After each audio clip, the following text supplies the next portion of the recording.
my journey in like gaining more confidence is learning to make my self-care ahead of my priority list.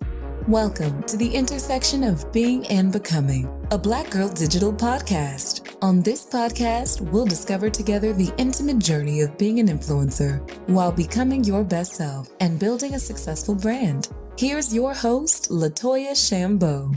On this episode, we have the pleasure of connecting with Destiny Bennett, aka They Call Me Mama Bennett on Instagram. Thank you so much for taking time out to chat with us today. How are you? Yes, I'm good. I'm happy to be able to talk to you today and be a part of this Black Girl Digital podcast. I'm super excited. I wanted to work with Black Girl Digital for a while, so I'm very excited. That's exciting. You know, in my mind, sometimes I feel like no one knows who we are. And we've been in business for almost 6 years now. So it's like, it's weird. It's like, I don't want to say, maybe it's imposter syndrome. I don't know. That's what I was going to say. It's totally imposter syndrome because I feel the same way. I have people like come up to me in Walmart parking lots and they're like, oh my God, can I take a picture of you? And I'm like, I'm nobody. like, why do you want to take a picture with me? I'm literally a random person on the street. Like, it's definitely imposter syndrome. You cannot call yourself a nobody with 73,000 followers. Come on. I mean, you're bound to run into someone who knows you. Oh my God. Yeah, more often than I thought that I would. But I'm learning to embrace it. I'm low-key kind of like socially awkward. So it's definitely still very new for me, for sure. So when you're as an influencer creator, well, first, which do you consider yourself more of, or do you even put yourself in one of those content creator or influencer? You know, honestly, I kind of use the words interchangeably along with like blogger, even though technically a blogger is like someone that blogs like on a website, but which I do still do a little bit of, but I kind of use them interchangeably depending on like how I'm feeling that day. I feel like it's such a new avenue. So it's kind of like, I mean, influencer, creator, like a creator that is also an influencer, that it's also a blogger. Like it's all kind of the same in a sense. I definitely think about it based on what the client is actually looking for. You know, it's like if they're asking for someone to create something original, then I'm technically looking for more of that content creator versus the influencer who has a large following and reposting something to their feed. They don't necessarily have to think about the storyline that they're coming up with. It's just, okay, yeah, I could take a quick picture, no big deal. It's true. I definitely associate creator more with like video content.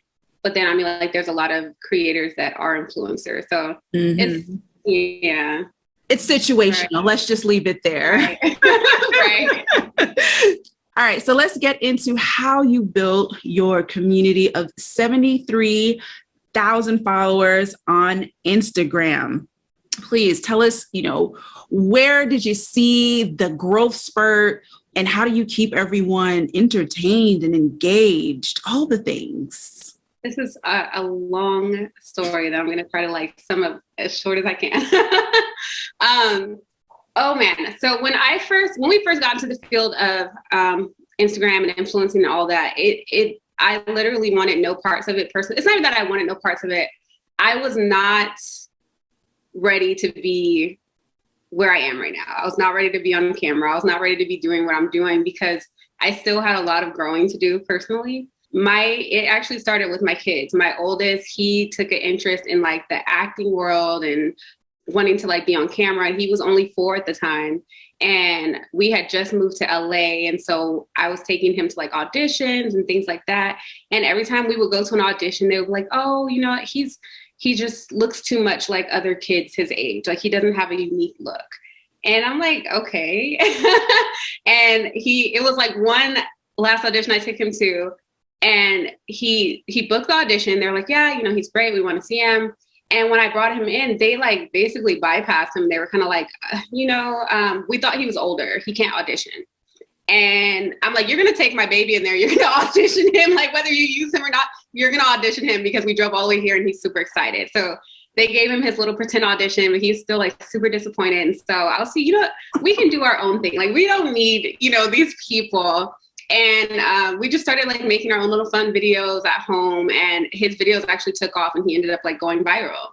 And so it kind of like like proceeded from there, as far as like his little career was taking off. He was doing his thing. And then we created our family page because like, to allow the other kids to have their little spotlight and everything, and just like us as a family. But it was like, as time went on, number one, my oldest, he started getting older. He kind of started losing interest with like doing like the social media thing. He wanted to do other things, and it seemed like I was the one that was always kind of like, okay, guys, we have these platforms, like we need to make content, and everybody's just like, why, So it was just kind of like, okay, like this needs to change. Like, this is obviously not something that they want.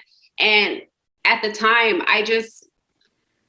my self-love journey was just not where it is right now. I did not have confidence in myself. I did not have enough like love for myself. I was just like, oh my God, I look horrible in front of the camera. Like, I don't like being in front of the camera. And I was kind of just standing behind my kids, And so at that time we had two platforms. We had my son's platform, which was the larger platform. And then we had our family platform, which was like around, I want to say like 10K, something like that. After he kind of lost interest, God kind of put it on my heart to step in the forefront. And I'm like, no, like, oh my God, do you see me? I don't want to do it. And it was just this pressure of like, you have something to offer the world, and you need to get over your fear and like get in front of this, and stop hiding behind your kids. And so things really came to like a head last year during the pandemic, because it was just like, I was looking at these platforms that we have, and essentially they were dead. Like we weren't creating content. My son was like over it. Like, he did not want to create content. He wanted to create content when he wanted to create it, but it was nowhere near enough to keep up the algorithm for the account that, we had. Like, he just had other interests. And as a parent, I wasn't about to like, you know what, you need to let's do this, like that's just not what he wanted. So I had proposed to my husband. I said, why don't we switch things over? Why don't we change his account and just make it the family account? That way we can share his stuff. We can share all of our stuff as a family, and it'll be easier to create content and create like candid, things to share, because it's everyone. And he's like, okay, well, what are we going to do with our family page? Which at that time, I think we had like 20K. And I was like, what? I think I'm going to take it over. And he's like, okay. I'm like, yeah. So that was last year that I took over that page, and I was like, okay, like, I know normally I share a lot of our family stuff here and like my motherhood stuff, but this is solely going to be my motherhood page moving forward. And it just skyrocketed. Like, it really helped me a lot in my self-love journey and my healing journey, because it showed me that people actually did, like, they wanted to hear what I had to say. What I had to say and what I was teaching was valuable. And it's been so much so that I started the page at 20K. And I think by April, I had hit 30K. And from April to now, I've gone all the way up to 73,000. 73, yeah. So when what specifically can you pinpoint you did or was doing to move so quickly? For sure, it's when I started to share more about like my parenting style. And that's been like the focus, my parenting style, and then like my marriage content, and just being more transparent about my journey. I can definitely say, like, prior to that, I've been trying to be more open and more transparent as time went on, but I think it's harder to be transparent when you're still going through, you know? Yeah.